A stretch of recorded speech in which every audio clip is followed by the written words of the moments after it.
मी जो काल परवा जम्मू काश्मीरच्या पहलगाममध्ये अतिरेक्यांचा भ्याड हल्ला झाला त्याचा या ठिकाणी मी निषेध व्यक्त करतो.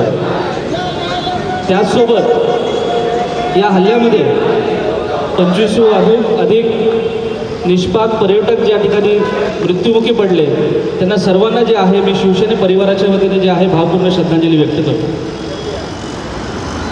मित्रांनो, हा जो हल्ला झालेला आहे हा केवळ एक गोळीबार नव्हता, तर आपल्या देशावर, देशाच्या सुरक्षतेवर, शांततेवर आणि प्रतिष्ठेवर केलेला हल्ला होता.